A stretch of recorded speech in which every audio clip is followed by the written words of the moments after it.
Decked out with the cakes and sweet treats for a mum who loves to bake on Eat Well for Less in an hour and was saving lives at sea at night.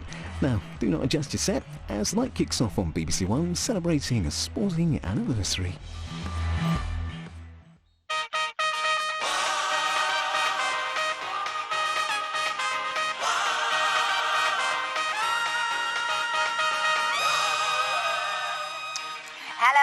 Welcome to The One Show with a way out, Matt Baker. And a very groovy Alex Jones. Well, tonight we are in black and white because, as well as the usual One Show mix, we are celebrating a very special year in our country's history. 1966, the year that England won the World Cup. So, to kick us off... A quiet yay from Exactly.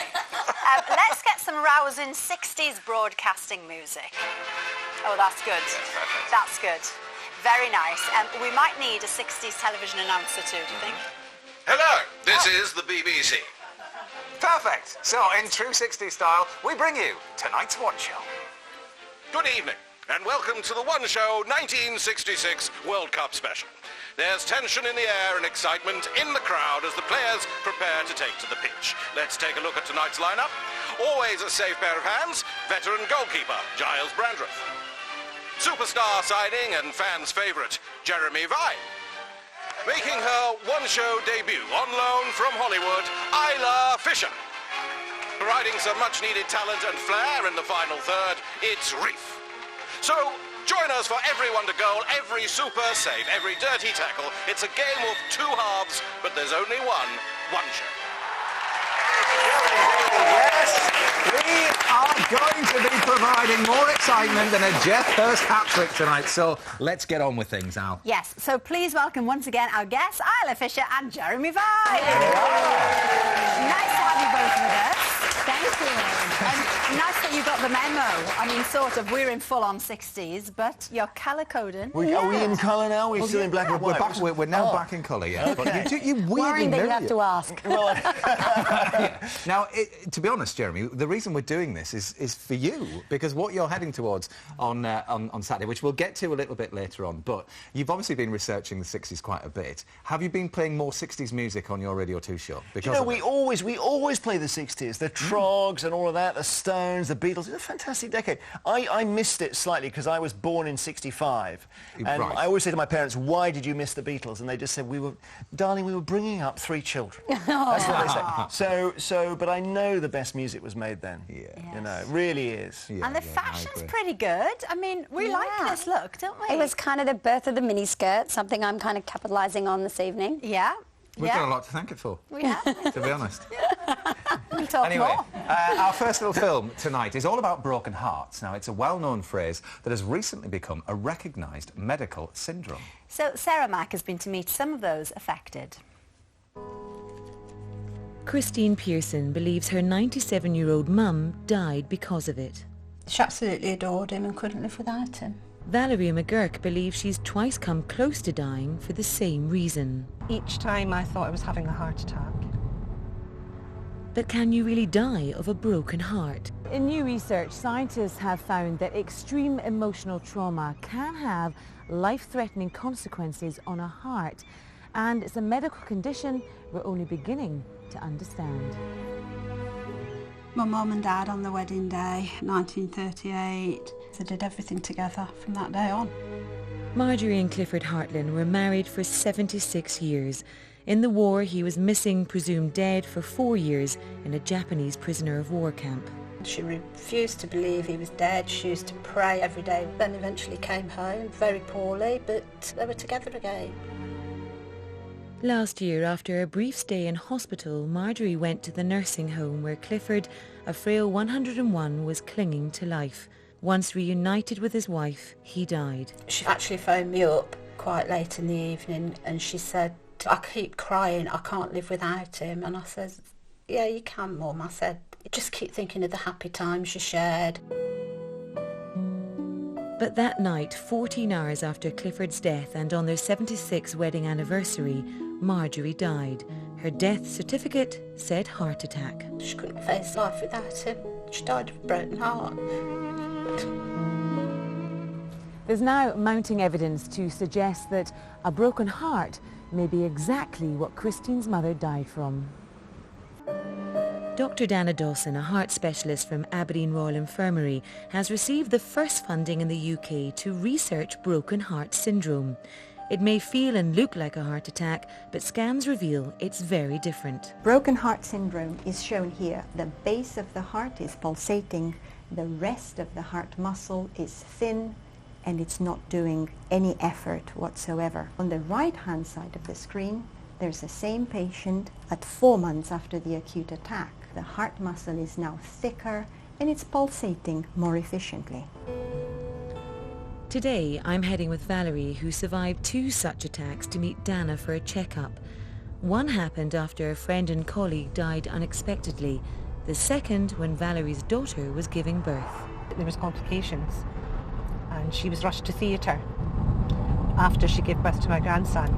9 months earlier, Valerie's other daughter had nearly died in childbirth. I just went into total shock. Do you think what you suffered was as a result of a broken heart? I can see how that could be. It was a high emotional state, you know, to be in. The maternity units in the hospital were Dana's base, so she was able to examine Valerie. She thought she had a heart attack. She presented to us. We thought she had a heart attack. We looked at the heart arteries. They were unobstructed, but the heart muscle wasn't functioning at all. And this is what a broken heart is.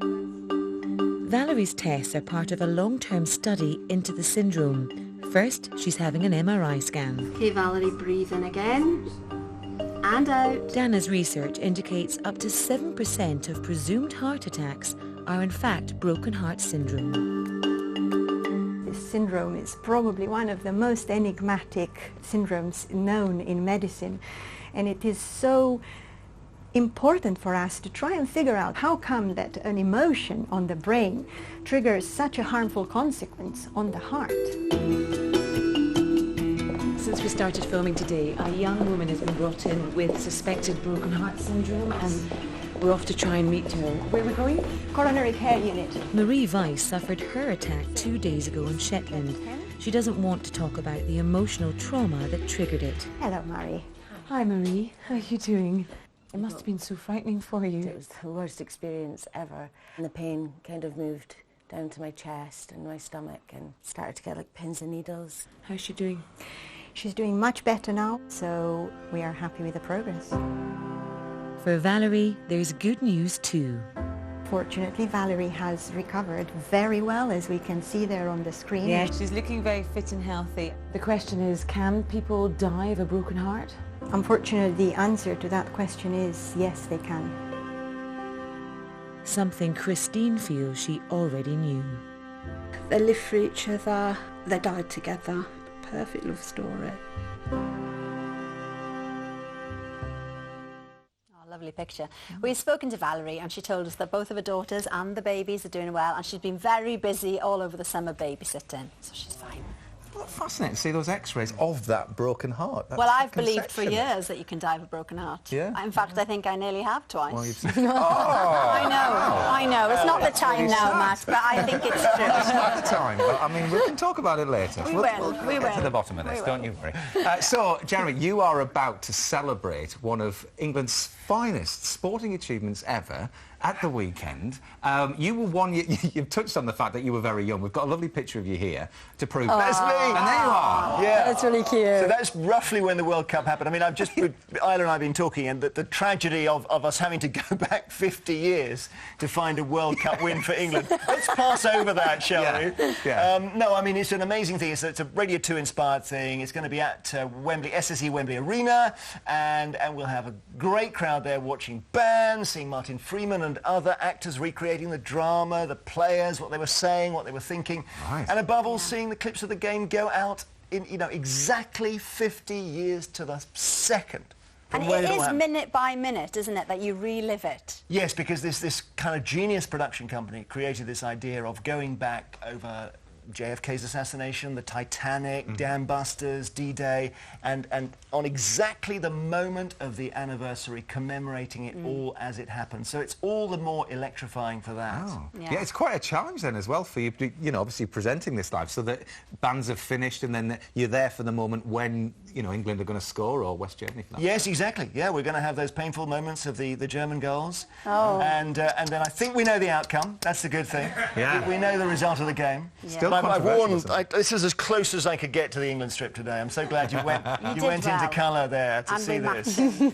We are matching, yeah. We are, and you mentioned some of the musicians, and Reef are going to be performing at the end of this show. They're going to do the Rolling Stones track, Painted Black, so that'll be nice. Because Jessie, of That'll be course, is good, Ronnie Wood's son, so there's yes, a connection exactly. there. We've got Chris Farlow as well, who was #1 at the very time we won the England won the World Cup. No, actually, we. We've got to own it. We've got to own it. Just about an England supporter still.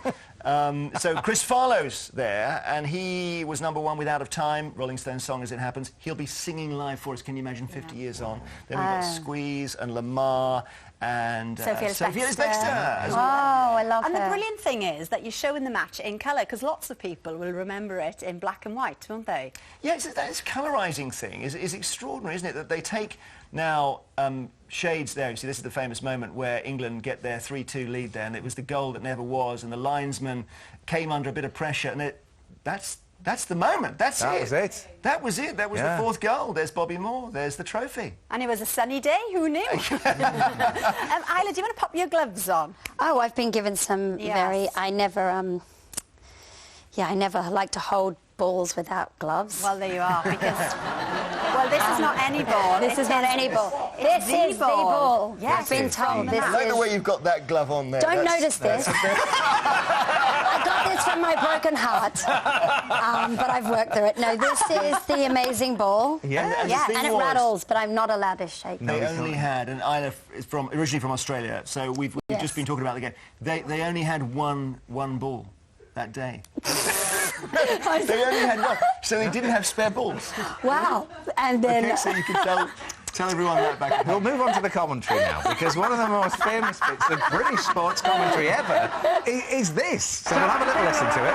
They think it's all over. It is now. The wonderful tones of Kenneth Wolstenholme there. And there's an interesting story, a little anecdote to that final phase of play, really. Yeah, well, what had happened was England were 3-2 up. There was a free kick, whistle was given. For some reason, the fans start thinking, oh, we've won, because they're in extra time. I'm trying to just enthuse you here, Isla. Come on. We can do this. OK, so what happens is the fans start to invade the pitch because they think it's 3-2, we've already won. They've heard this whistle for the free kick, they think the match is over. And then Bobby Moore takes the kick, he kicks it to Geoff Hurst. Geoff Hurst has Alan Ball near him. He can pass to him. He doesn't. He shoots. He scores. It's 4-2. And this famous commentary where he says, Matt, we can all do it, can't we? Yeah, that's it. They think it all... There's people on the pitch, because obviously they ran on. They think it's all over. Boom, it is now. It is now. Yeah. And there was even a show here, wasn't there? They think it's all over.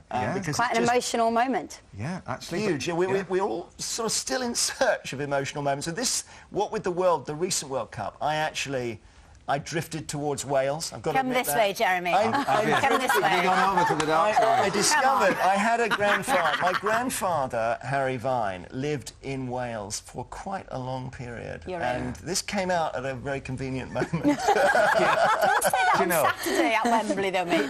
Just maybe keep not. that back. Bizarrely, we did a call-out, didn't we, for people with any kind of Welsh connection, and they were just desperately hanging on. So we should have gone. Well, World Cup 66 Live takes place on Saturday at 3 o'clock at Wembley. So we've heard why Jeremy thinks the 1966 World Cup win was so special, but as he was still in nappies, we've seen the proof of that wonderful photo, he couldn't really have been in the stands to watch it all happen. So here's Phil Tufnell meeting some of those who can honestly say, I was there. 1966 was a great year for two major sporting events.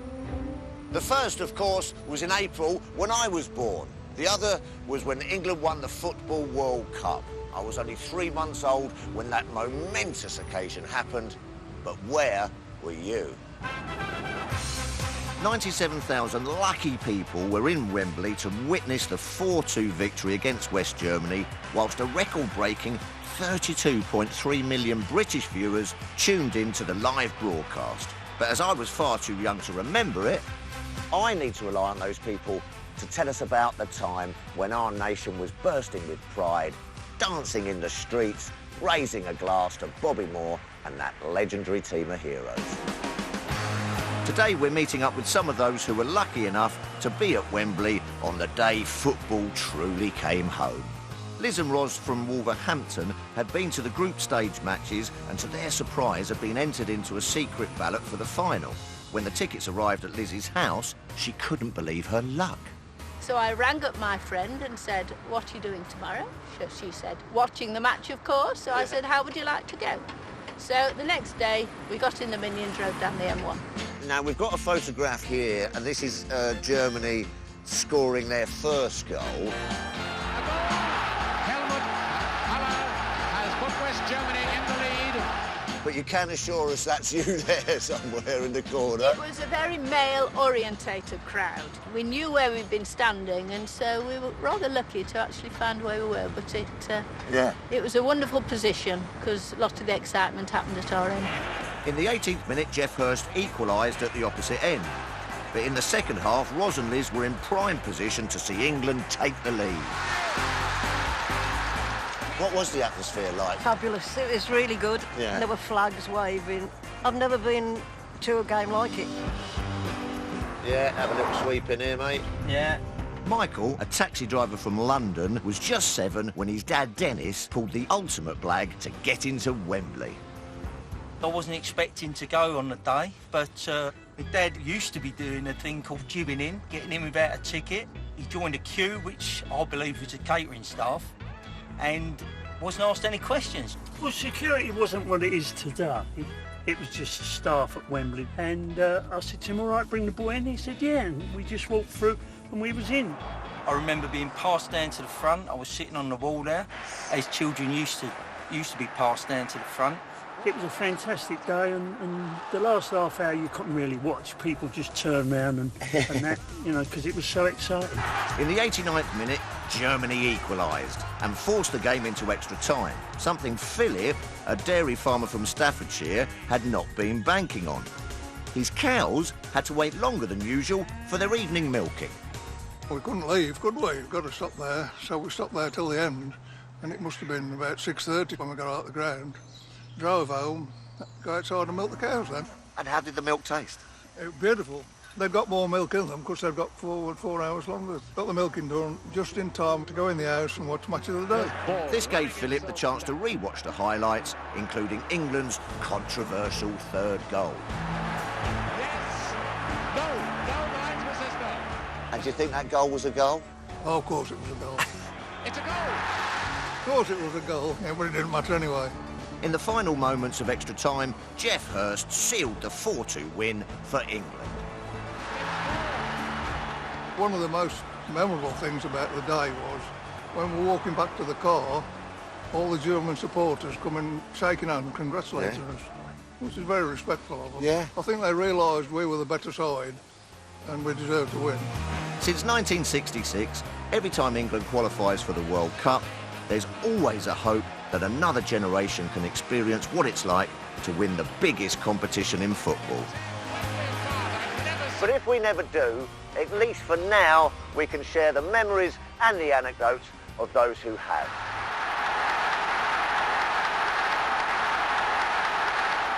Well, Matt Eastley actually made that film possible, and he joined us now. Thank you very much for helping us with that. No problem at all. And you've been tracing other people who were there on the day for various reasons. Absolutely. It's sort of become a passion project because you've got this book full of people's anecdotes, haven't you? Indeed, I'm a bit of a self-confessed 66 nerd. I mean, like Jeremy, I was younger than Jeremy. I was actually born in April 66, so I grew up with kind of tales of this great match, which I didn't actually believe happened. So to kind of prove that it did, I kind of embarked on this kind of quest. Yeah. And I found 273 people around the world who were at the World Cup. And with a great photographer called Stuart Thomas, we photographed the best of them and put them in 66 on 66. And you're still finding them. You found one today, Found didn't you? one today. They keep coming in. They really do. So, I mean, my ambition, Matt, is to get to something like 500. It's a really great project, a labour of love, and it was an absolute privilege to meet some fantastic people and put them in the book. Well, I tell you what, coming on the One Show, it's an ideal shout-out for you, this. You're going to be inundated Oh by gosh, tomorrow. there'll be Please a contact stack like this me. of emails for you now. Yeah, I hope so. But what a true labour of love. And as every year passes, the stature of this game gets bigger and bigger. And I agree with Jeremy that 66 great year for music and sport. Well, let's just talk about the Jules Rimet trophy that's just to our sides here. And this, although it's the real thing, it is actually a replica. It's a bizarre story. It is a replica. I mean, it's amazing kind of, it could only happen in England type story where the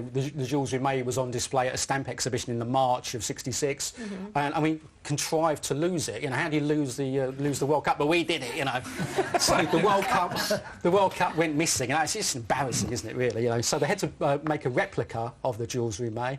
But of course, it was famously found underneath a hedge in South Norwood near Croydon by a dog called Pickles. What a British thing to do. Lose a trophy and find it with a dog. I mean, that's classic dog British. under a suburban garden hedge. You know, how English is that kind of thing, you know? So, and the dog got a reward and everything. I think the dog was allowed to lick the plates at a hotel or the evening banquet or something, so, which is a lovely prize for a dog, isn't it?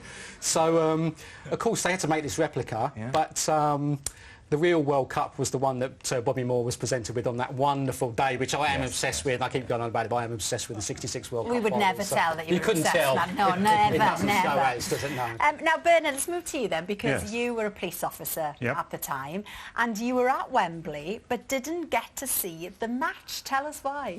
No, well, I was assigned to go to the final on the Saturday, and not knowing exactly what I was going to be doing, I took a colleague with me, and we were told we were going to be guarding the trophy. So I thought, this is wonderful. I'm going to be sitting in the Royal Box somewhere close to the Queen and then hand the trophy over. Luck. But no such luck, as you rightly say.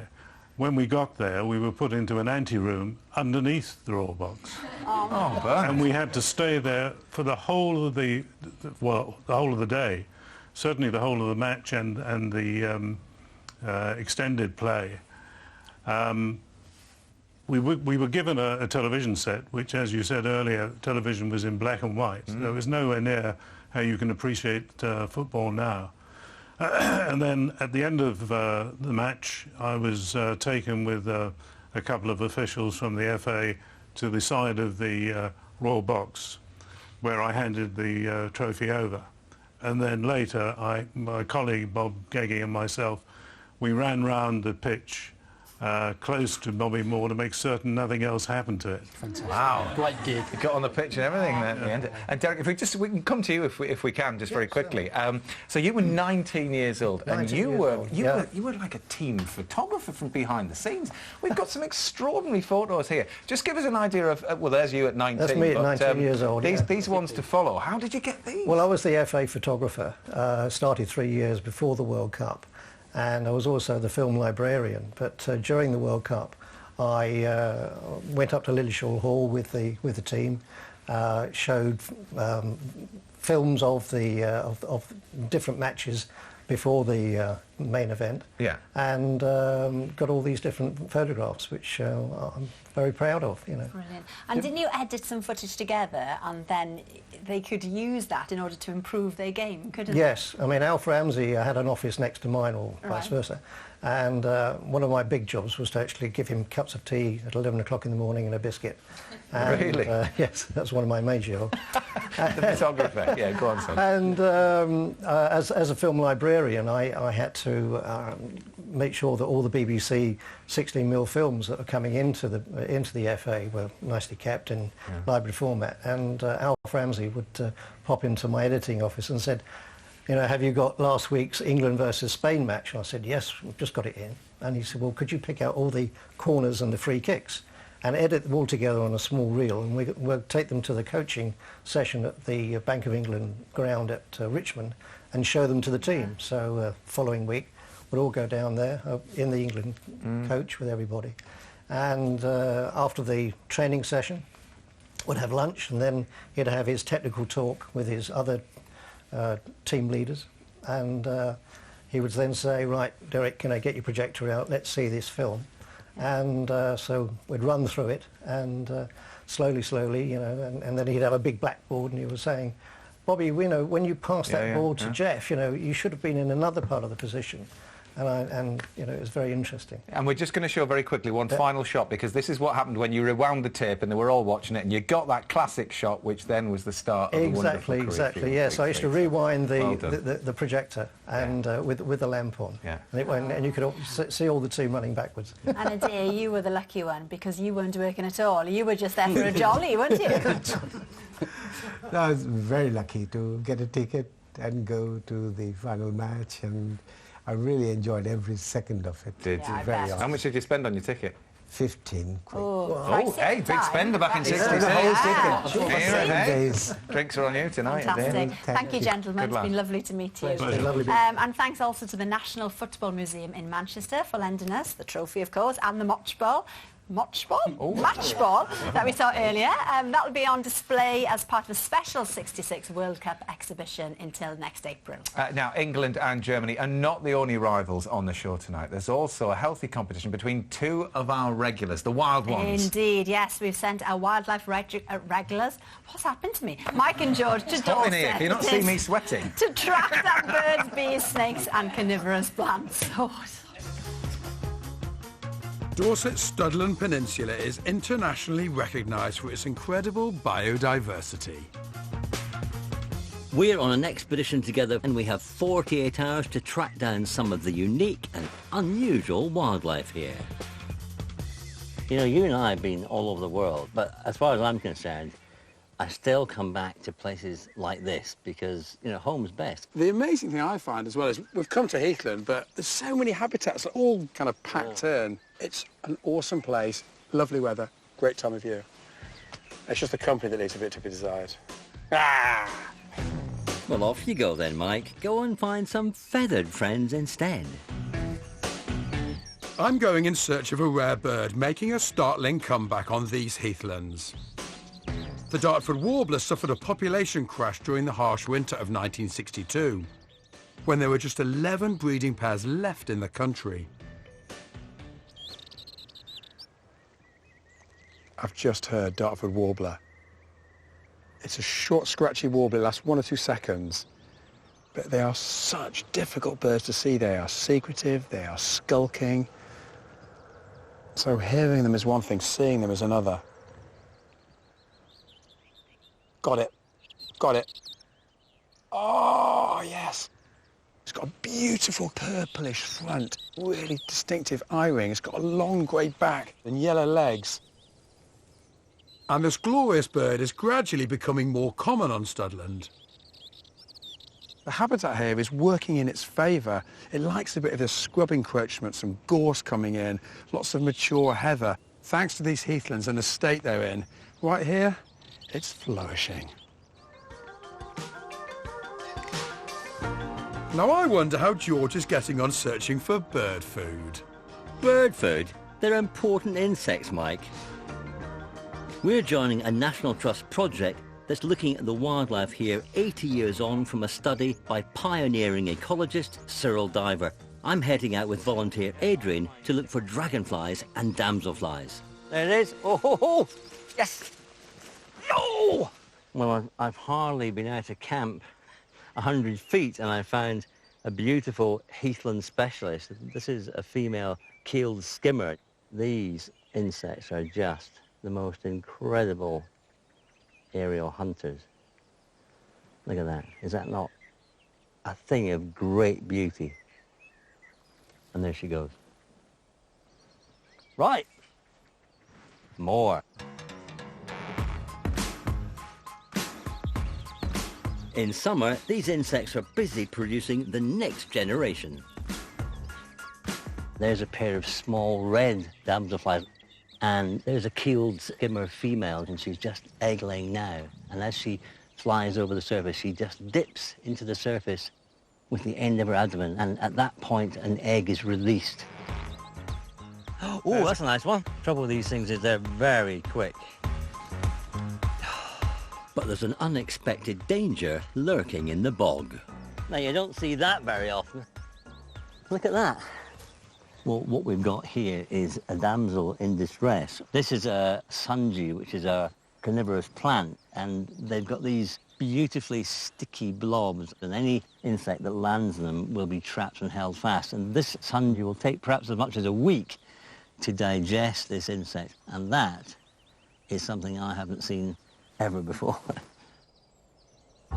Now to camp for a well-earned rest.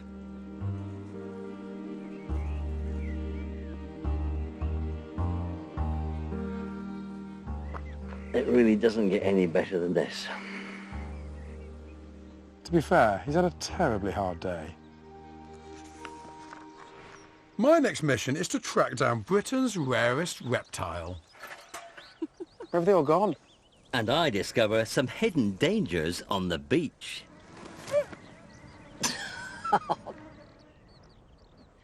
Was he just stung on his belly? Is that We'll what's find out in happening in part two? Interesting reading material there. Yeah, well, even Yeah. I could do insects on a hammock, to be fair. But apparently the book that everyone's going to be reading from tomorrow is Marge in Charge, which Aw. is, or younger Younger readers kids. anyway, Yeah. because this is your kind of your first children's book. It is, it is. We yeah. know you from obviously on-screen acting and big, movies and this, that, and the other. But why the writing? When did that start? I just think when I had children of my own, I saw the joy and delight in their everyday lives, and books were a crucial part of that. And I felt like for kids 8 or 9 and up, there were all these really funny authors, from David Williams to Roald Dahl to Jeff Kinney to David Baddiel.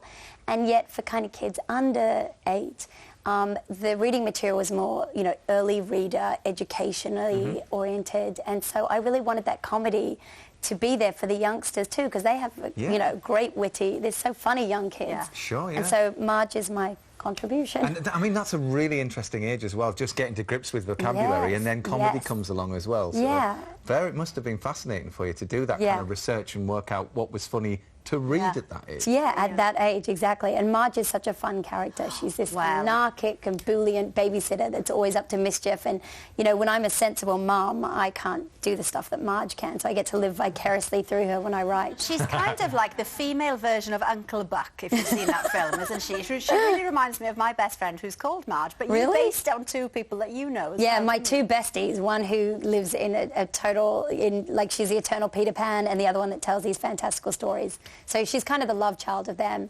Yeah. And this... Oh, go on. No, I was just going to say, is it right? We were reading that you actually wrote with your mum. Oh, yeah. Yeah. Oh, gosh, I wrote 2 teen romances when I was a teenager with my mum. Right. How was that process then? Great until we got to the love scenes. Oh, no. Then incredibly awkward. Painfully awkward. Who would be doing what then if you were writing together? A lot of long pauses.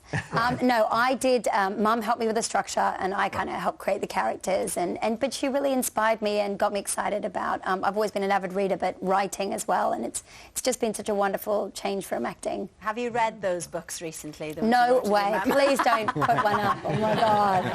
And when you're reading these books, to see, do you use your own children to see whether they think they're funny, or do you read them to a group of children? Yeah, I find, reactions?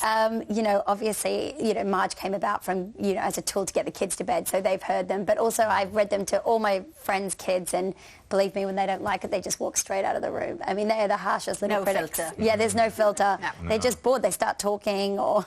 It must be hard to find the time to actually do it. I mean, where do you do it to have the peace actually, and quiet? I go to this bookshop around the corner, and I just sit in a corner, and I procrastinate for ages, and then when there's a deadline looming, I panic. We hear there are pastries involved. Yeah. Oh, wow, okay. I probably ate about 2,000 croissants to write Marge in They Charge. must love you in the shop. Here she comes. Get in the croissants. You're still acting. You're in Tom Ford, which I didn't know he was a director in this film called Nocturnal Animals. So what's he like then as a director? You think of him as the most stylish man ever, don't you? Oh, he's completely dapper, but he has such an open dialogue with his actors. He creates such a warm set. He's a brilliant storyteller. He has a keen eye for what he wants, and I'm not just saying this because I want free clothes, Tom. Have you had anything so far? I did. I got a handbag when the movie wrapped. Oh, it's so exciting. It's exciting. You need to work on a bit of dress now to go with handbag. Oh, goodness. And I also did a movie called Keeping Up with the Joneses, in which I play Zach Galifianakis from The Hangover's wife. Yeah. And we're a suburban couple, and we get caught up in international espionage spy ring, characters played by Gal Gadot and John Hamm. So that should be fun. That's out soon. I love too. him in The Hangover. I sound busier than I am. And Yeah, a I'm mum quite and everything, and obviously your husband, Sacha Baron Cohen, very busy. You're a busy family. Oh. Jet setting all over the place. Does it everything fit together okay? Yeah, I mean, I'm really lucky because Sacha makes one movie every 3 years, and I kind of make one movie a year. So actually, we're extremely family-oriented.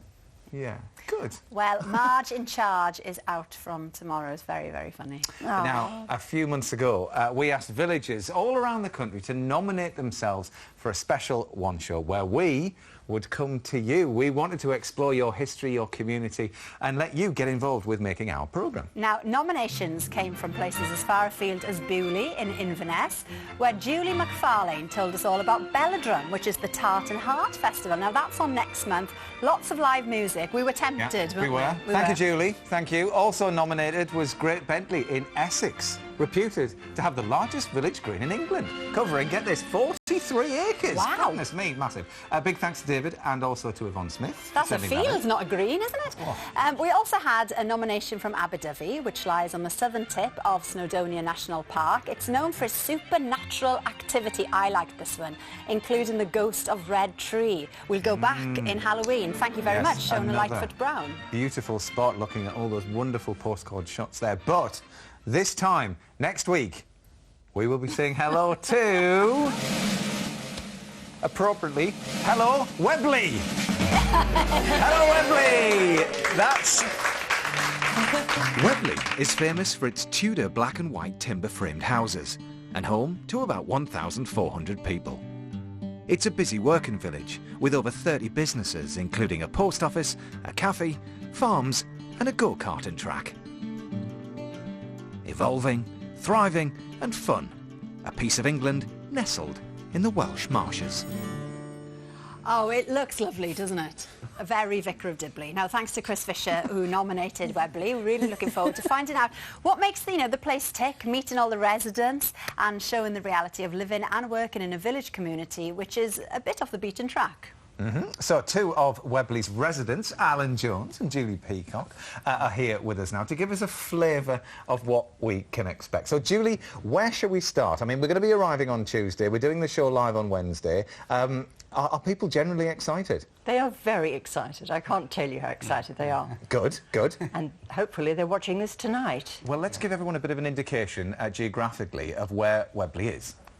Well, if you take the Welsh border... Oh, yes, Yeah. OK. Herefordshire to start with. You Yeah. take the Welsh border, come down about halfway, in a little bit towards the east, 20 minutes north of Hereford, and there we have Webley. Is that about right? That's about right. Yeah. That'll do, Alan. Alan, you've lived there for over 30 years. So what do you like about Webley then? And why did you think it was perfect for the one show?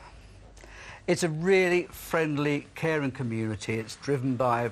We've got a wonderful GP surgery, we've got dentists, all those kind of things, but we've got just a good atmosphere in the village. Have you got a pub? We've got a wonderful pub. Great. Yeah. And also where the '66 World Cup was held, right? So... Wow, yeah. I mean, it's ideal. It couldn't be any better. Yeah. We've got, actually, Alan, we'll run through some photos. Just give us an idea of who this is, first of all. I mean, he's obviously a butcher, but who is he? This is the famous Julian, who makes wonderful sausages, including the Webley Whopper, but they're all... Oh, yes! Whoa. Yeah. Good. And then we're on to the pub, I think, next. Any second. We're just stuck with the Webley Whopper. Well, there it is. Okay. There's the pub, the social heart of the village. It's that Stuart in the doorway. He's the landlord and does it beautifully. Good What's food, the good beer. speciality drink? Butty Bark, normally. It's our Wye Butty Valley Bark? beer. Butty Bark. Wye Valley bitter. Excellent. Other guest beers, but that one's always spot on. Very good, Yeah. OK. We call it the Sal. Yeah.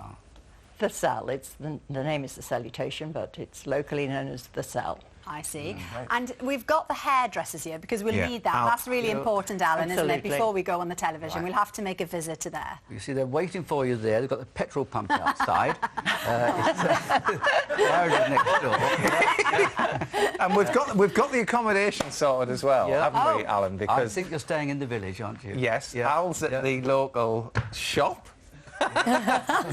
There's Al's going to be above there. Hang on a Andy minute. in the doorway. Hang on, is that a newsagent's? Well, yes, it is. Yeah, get your papers. Yeah. Is there a flat or something upstairs? I hope so. I think so. You won't be sleeping, no? You'll be busy working, get all the papers ready, At least I everything can go and going get on. some sweets from downstairs. Yeah. And Don't I'm tell delighted. me you're there in that lovely pink house. I think that's your house, isn't it, Julie? Yes, that's Wow, my house. that's beautiful. Yeah. Oh, wow. I'm just round the corner on a farm, I understand. Yeah. Well, you're a bit further than round the corner, but it is a very lovely farm. Perfect. Devereux Watches. How far? Oh, a couple of miles. Okay. Okay, perfect. That'll do. You Okay, can well, run. Sorry, Julie? You could run. Oh, well, yeah, we'll do. No, okay. Now, our One Show Village show goes out next Wednesday, so hello to everybody in Wembley. We're very much looking forward to seeing you all. It's going to be great. Now then, back to the main order of the day, commemorating 50 years since England brought the World Cup home. Now, if there is a defining image from that victory, it's Bobby Moore holding aloft the Jules Rimet trophy. Yes, as England's most famous captain, the fans loved him, but he was also a hero to a little girl closer to home. I'm Roberta Moore. My father was Bobby Moore, who became a sporting legend when he captained the England team to victory in the World Cup in 1966. England are the world champions.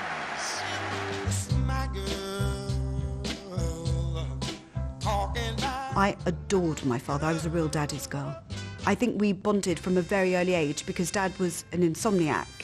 He had a scare with cancer when he was in his early 20s. I think at night he would worry about it, and I was a really bad sleeper as a baby, and we used to spend an awful lot of time together. We are at the Boleyn Ground. This is where West Ham football team plays, and this is the club that my dad played the majority of his career for. He was a local boy from Barking, so this was very much his home. Dad was an only child, and he was adored by both his parents. I remember my grandmother used to iron his shoelaces. She wanted everything absolutely perfect for him. Dad was incredibly neat and tidy. It was all about appearance, and he loved clothes. He literally would colour code his clothes in the wardrobe. Having been a fan and suddenly a player alongside him, you couldn't help but learn, the importance of doing things properly in your preparation before a game. At Sundays, he was always here lapping, working. If he had a night out enjoying himself, he wanted to sweat it out the next day, making sure his fitness was going to be good. He was quite shy, actually, but just the way he conducted himself, he was meticulously tidy. He presented himself as a great role model for us. We'd sit in the same 3 seats up there every single match.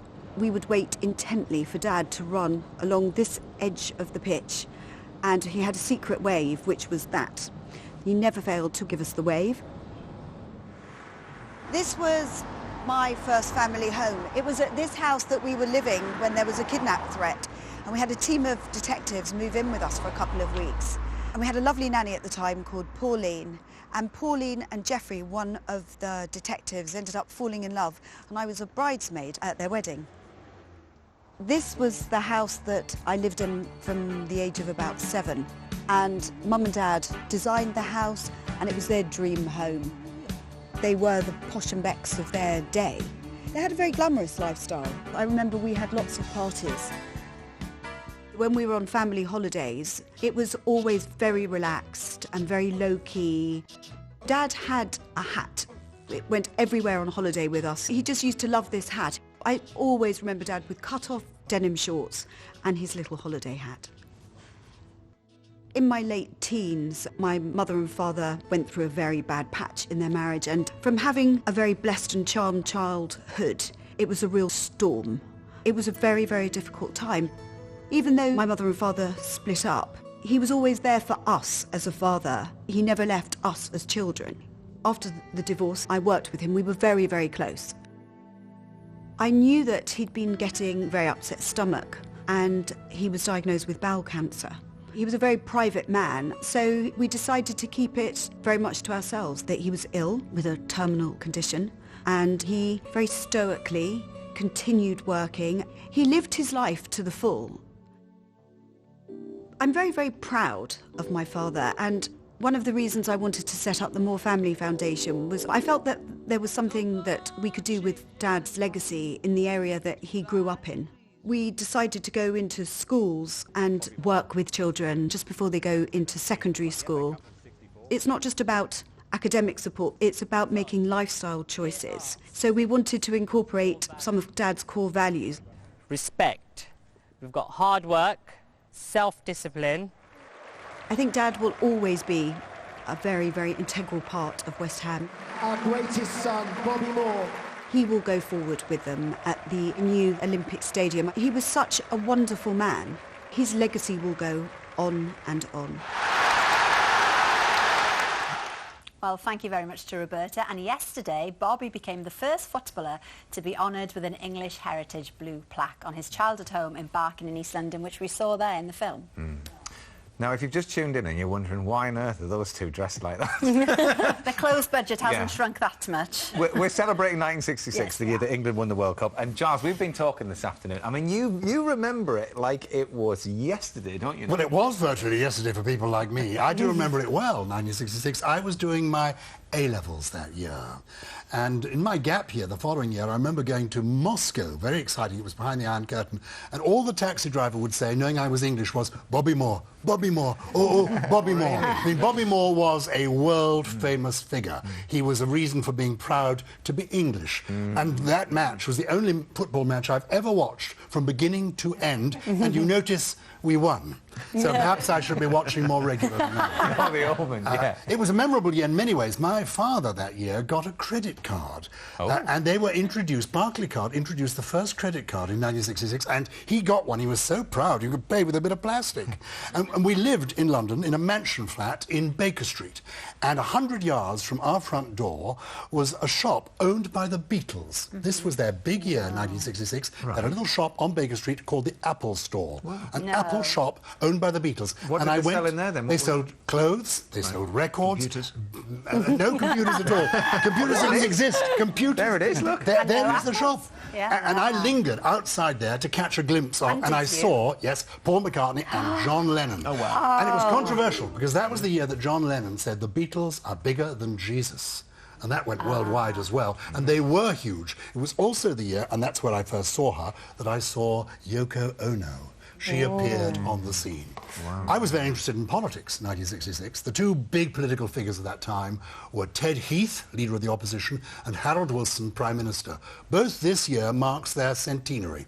And this was their heyday. Harold Wilson had virtually no majority, and he needed to get one. He called an election, got a majority of 96. It was a big year for him, and he appointed perhaps the most colourful politician of the age as his foreign secretary. George Brown, exactly, who was a very colourful figure indeed. And that year also was the first time cameras went into the House of Commons. Very controversial. It was all supposed to be done behind, closed doors, but actually cameras entered the House of Commons for the state opening of Parliament, and not everybody liked it. There was a Liberal MP called Eric Lubbock. You remember one Orpington? Eric Lubbock was furious. He said that the lights, the noise, the crew, it was all disturbing the Mother of Parliaments and didn't approve at all. It's the most wonderful archive, especially when you think, Jeremy, what you do now with CGI and how it all works, and really that was kind of where it all started. Yeah, no, I mean, they would have had to like that. That's probably why they complained. But I think it's amazing that we didn't really get cameras in there properly until, was it the late 80s or even the 90s, actually? Yeah. Because it had to be so discreetly done. That's why they fought against it, because this was so intrusive. That was just a one-off, and they had radio. And when you look back at the debates from those days, they were really... Oh, I can hear Reef rehearsing outside. Yeah, they just tuned in out. They were really serious arguments about why we should not allow cameras into this place because it's going to make everyone upset. And you look at them now and you think, what are you talking about? Well, they were also fearful of sound bites that people would be playing to the cameras. And that's why when cameras did go in, they only focused on the person speaking at the time. It was all very strictly controlled. People were quite apprehensive. Image was just beginning. Harold Wilson was the Prime Minister who famously smoked a pipe. He actually smoked a cigar. He kept a pipe in his pocket, and when the cameras began to roll, he put away the cigar and produced the pipe and sucked on it. Brilliant. And he used to say the reason he sucked on the pipe was not only to be a man of the people, but also, if you asked a difficult question, if Robin Day, the great interviewer of the time, asked a difficult question, Harold Wilson would just suck on the pipe to give him time to think of the Pause. answer. Yeah. And because we've got two people off the telly here, what would you have been watching then back in 1966? Well, I know what I was watching that particular night because I keep a diary, so I can tell you everything that happened to me day by day. Wow. And that evening, having watched this football match in black and white, I happily turned on to BBC Two. It was very exciting, BBC Two, and I watched Wicker's World. Your hero may have been Bobby Moore. Mine was Alan Wicker, the great reporter of the time. His signature glasses, his spectacles, and that night he was doing an investigation into the other world, trying to get in touch with the world beyond. Is there anybody out there? He conducted a séance, and I sat at home in front of the set trying to get in touch with the world beyond via Alan Wicker. Any joy? Well, in fact, I met some quite interesting people that evening. Giles, the amount of paper that you must have gone through for your diaries. Boxes. There are rooms at home full. The rooms that aren't full of teddy bears and jumpers are full of my diaries. Yeah, of course. Well, we'll talk about the toys. I mean, you got rid of your teddy bears. Well, toy-wise... We got that year. I had a younger brother, 10 years younger than me, and he got the first of the Action Men. Wow. Action Man was introduced in that country. It existed in America in a version called G.I. Joe. We got Action Man in the UK, and this is an original Action Man, dressed, though, as Bobby Moore. It's immaculate, isn't it? It is immaculate. Yeah. Where are your white gloves? You're allowed to touch this. But isn't it beautiful? Very nice. Well, on the theme of 66, we were talking to Matt over there earlier on, and he told us the story about the trophy going missing and then the dog Pickles finding it. Now, this is Rich Greenhalgh. He was aged 11 in this photograph, with the trophy when it was found because his dad restored it after it was damaged in the theft. There you are, and you just emailed in earlier on. When I was doing Eggheads, my quiz show recently, one of the questions was, what was the name of the dog? And I thought, that's the best quiz question ever. Pickles! Pickles. Yes. Easy to remember, isn't it? So you've got a whole new series coming out? Yeah, we're going to find 2 more Eggheads, so we're on the road. Great show, that is. It just keeps going and going and going. The best question we ever asked was, what colour is Noddy's hat? And every time I ask... And people don't say it, they think it's red. Well, it's blue. It's blue. Do you know what Noddy is called in French? No. Oui, oui. Okay. And do you know that who Pickles was named after? Oh, not Judge. No, Wilfred Pickles, who was a light programme star, and he had his wife called Mabel at the table, who gave out the money. Yeah. Isn't that brilliant? Oh, my gosh. Give him the money, Barney. Well, listen, we've gone off topic there. We have. Yeah, we have listen, we're just going to quickly mention that Reef are warming up outside. You might be able to hear them tuning up. But on that musical note, you've recently had a birthday party. Yes. Is it right that Katy Perry was singing at yours? Katy Perry came to my birthday and sang. Huge. I know. I was not involved. It was a surprise. It happened at midnight. My husband, I suppose, made contact with her, and she agreed to come. And did you have to pretend not to know all the words, not to look too keen? I love her so much. What did she sing then? Did she sing you Happy Birthday? Yeah, no, she sang a bunch of songs. It was honestly, it was amazing. She's so brilliant live. She was totally in tune. Obviously, she's brilliant. Massive star. Well, happy birthday. Thank you. Yeah, happy birthday. Now then, earlier we left Mike and George in Dorset on the trail of some unusual wildlife. So score so far, 1 warbler, 1 dragonfly, 2 damselflies and a plant that eats things. And we think a bee sting on the belly. But we're about to find out. Anyway, now for part 2. Not many people would delight at finding a snake, but then not many people are like Mike. We're on an expedition on Dorset's Studland Peninsula, tracking down some of the area's unique wildlife with the National Trust's Cyril Diver project. These heathlands are home to all our 6 native reptiles, and my mission today is to track down the UK's rarest, the smooth snake. With me is project lead Michelle Brown. It's no surprise this place is wonderful for reptiles. One slight problem, they can be really tough to spot. That's right, especially when the heather's as dense as this. But what we've done is we've laid out over 130 sheets of corrugated tin, and the reptiles use those to find a safe place to hide and to warm up underneath. Time to lift some tins then. Just drawn a blank. Not unusual. Oh, a massive ant nest with all the pupae. Where have they all gone? That's about 20 we've done, with not a single reptile.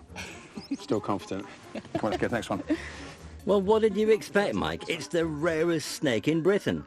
Luckily for me, down on the beach, insects are here by the bucket load. Wow, this is quite a treat. These are the silvery leafcutter bee, which are South Coast specialists. And what they do is they make nests in sand dunes. And there's one female right in front of me here, and she's digging a tunnel, and she's pushing all the sand out with her back legs. But like all bees, they'll sting you if they feel threatened.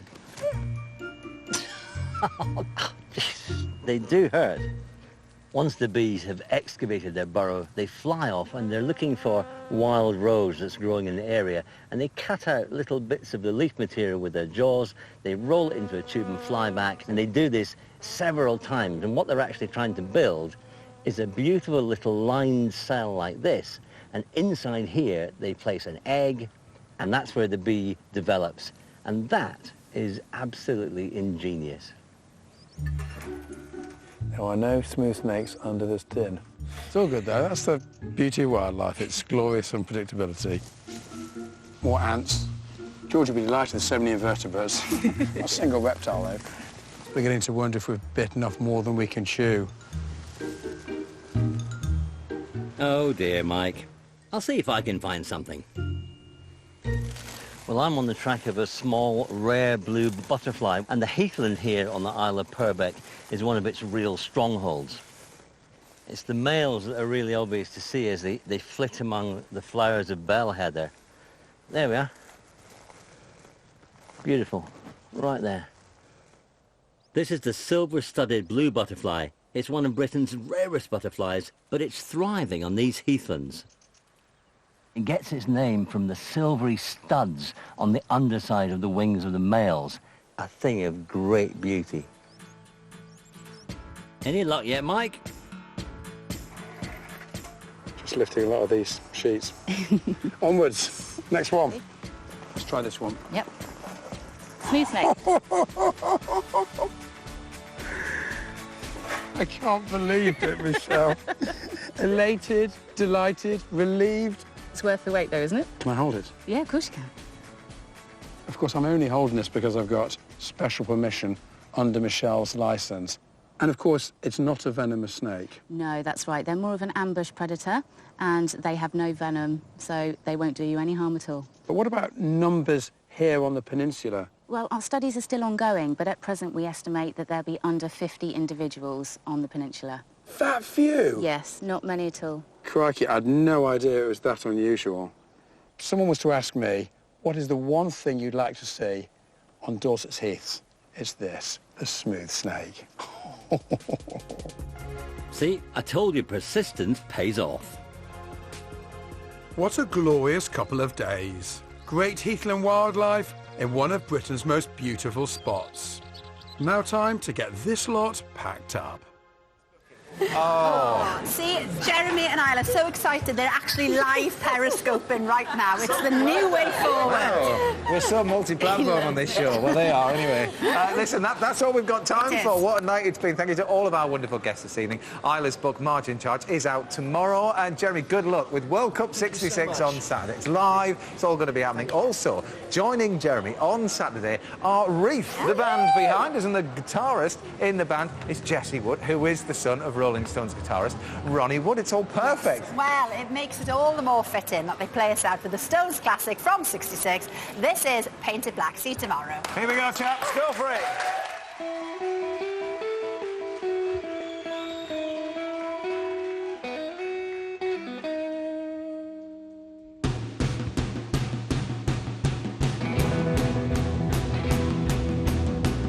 I see a red door and I want it painted black. No colors anymore, I want them to turn black. I see the girls who buy just in their summer clothes. I have to turn my head till my darkness goes. I see a line of cars and they're all painted black, with flowers and my love both never to come back. I see people turn their head and quickly look away. Like a newborn baby, it just happens every day. I look inside myself, I see my heart is black. I see that red door, I'm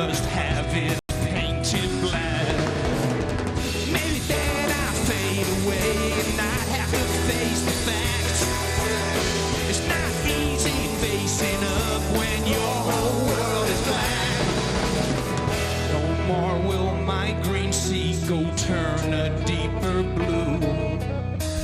I could not foresee this thing happening to you.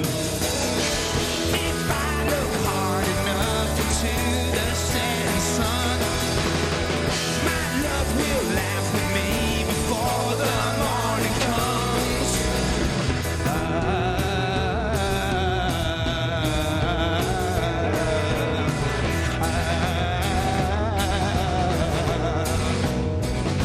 I wanna see it painted, painted black, black as night, black as coal. I wanna see the sun blotted out from the sky.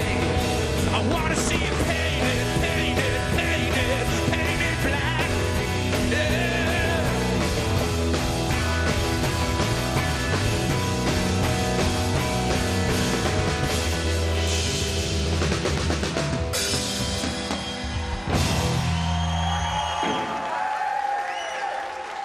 They think it's all over. It is now. Hello, I'm Seema Katecha with your 90-second update. One of the men behind the church attack in France was on a terror watch list. Adel Khamichi had tried to go to Syria to join the so-called Islamic State. He and another man murdered a priest before police killed them.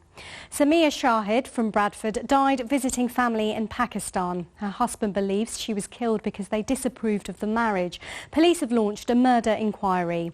Recognise these people? Well, detectives say they tried to abduct a serviceman outside RAF Marham last week. The man fought them off. It's official, Hillary Clinton will go head-to-head with Donald Trump to be America's next president. She's the first woman to represent one of the two major political parties. Remember the Ice Bucket Challenge? It raised millions for a motor neurone disease charity. Today the charity said it funded research which found a gene linked to the illness.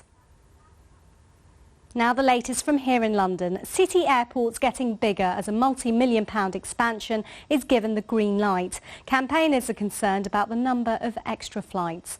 He went to a pool party in Surrey but never made it home. Police say 34-year-old Ricardo Hunter died from a single gunshot. Two suspects